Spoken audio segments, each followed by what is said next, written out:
जय श्री कृष्णा। हर हर महादेव। आपका बहुत बहुत स्वागत है मेरे चैनल एच के सात्विक मोटिवेशन में। आज से श्रावण मास का आरंभ हो चुका है। हिंदू धर्म में सावन मास का विशेष महत्व माना जाता है। इस माह में भगवान शिव की आराधना करने से शुभ फलों की प्राप्ति होती है। धार्मिक मान्यताओं के अनुसार सावन का महीना भगवान शिव के लिए बेहद खास माना गया है। उनके भक्त साल भर इस महीने का इंतजार करते हैं। हिंदू कैलेंडर के अनुसार सावन साल का 5वां महीना है। सावन को श्रावण माह भी कहा जाता है, जो कि भगवान शिव की पूजा अर्चना करने के लिए बेहद महत्वपूर्ण माना गया है। धार्मिक मत है कि इस महीने में भोलेनाथ की पूजा करने से सभी परेशानियां दूर हो जाती हैं। इस महीने में भगवान शिव का जलाभिषेक जरूर करना चाहिए। ऐसा कहा जाता है कि अगर आप महादेव को प्रसन्न करना चाहते हैं तो सावन माह में रुद्राभिषेक या जलाभिषेक जरूर करें।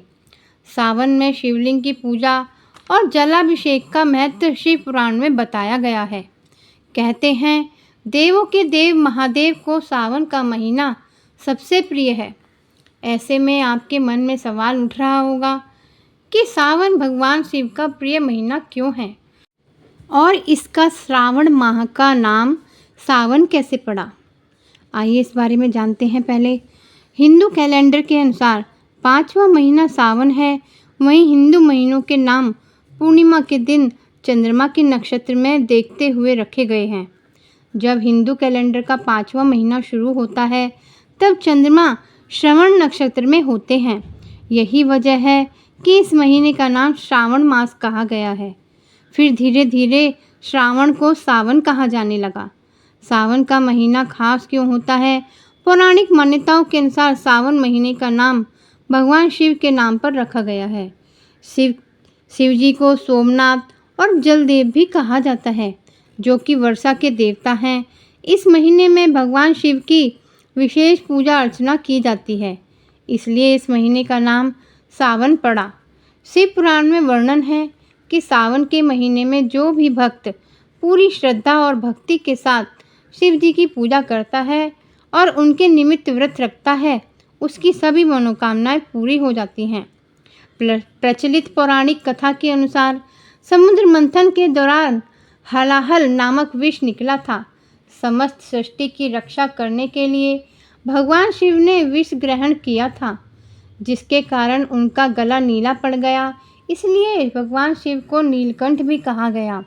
सावन महीने में भगवान शिव के गले में विष का प्रभाव कम करने के लिए देवताओं ने उन पर जल अर्पित किया, जिससे हलाहल विष शांत हो जाए।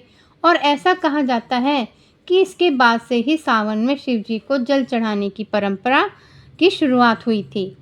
पौराणिक कथाओं के अनुसार सावन के महीने में जगत जननी माता पार्वती ने भगवान शंकर को अपने पति के रूप में पाने के लिए सावन सोमवार के व्रत रखे थे और उन्होंने इसी महीने में घोर तपस्या भी की थी।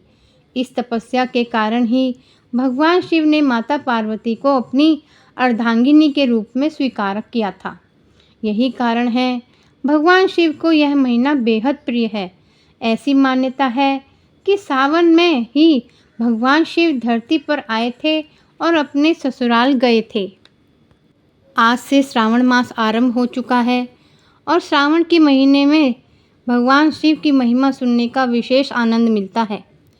भगवान शिव की महिमा का वर्णन वैसे तो कोई नहीं कर सकता, लेकिन श्रावण मास महात्म के सुनने से भगवान शिव की अनंत कृपा प्राप्त होती है।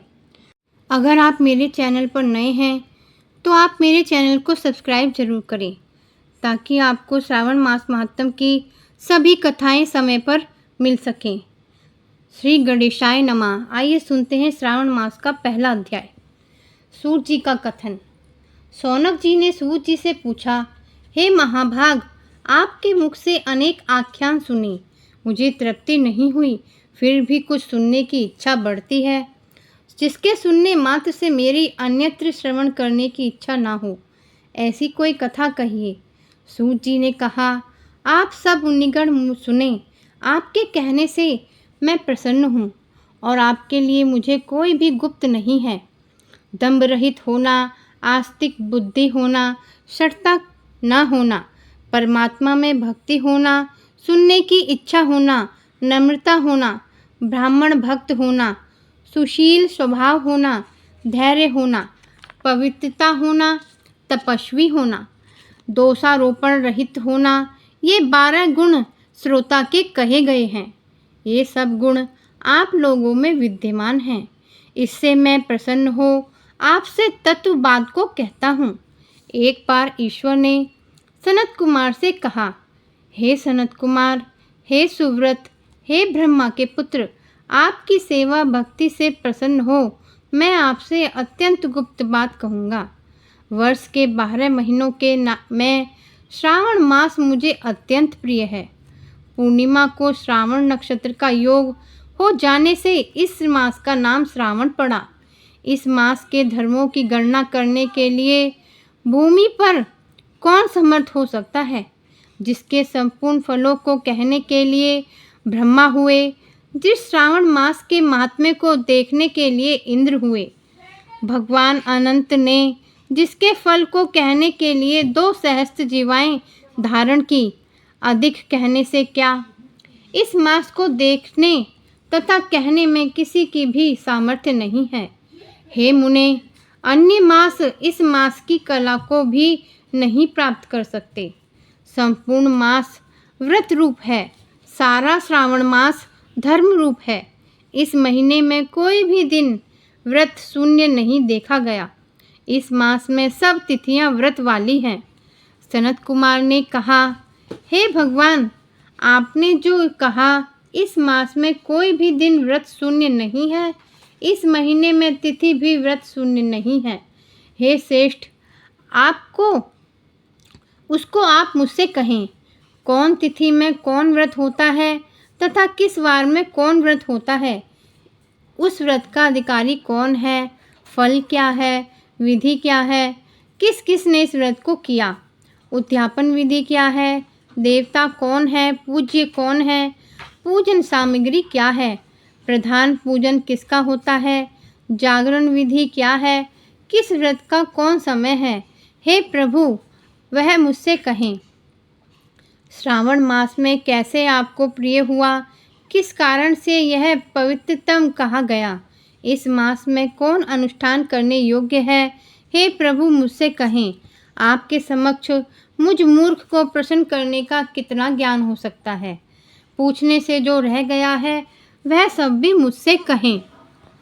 हर हर महादेव। भगवान भोलेनाथ आप सबकी सभी मनोकामनाएं पूर्ण करें। यह था श्रावण मास महात्म का पहला अध्याय। कल हम सुनेंगे इसका दूसरा अध्याय। आप मेरे चैनल पर बने रहें और कथा का रसपान निरंतर करते रहें और इस कथा को सुनने और शेयर करने के लिए अपने मित्रगणों और सहयोगियों को शेयर करें और पुण्य के भागीदार बनें। इस कथा का लाभ उठाएं और मेरे चैनल को लाइक और सब्सक्राइब ज़रूर करें ताकि आपको आने वाली सभी वीडियो के बारे में जानकारी मिल सके। बोलिए पार्वती पते हर हर हर महादेव की जय। ओम नमः शिवाय। हर हर महादेव।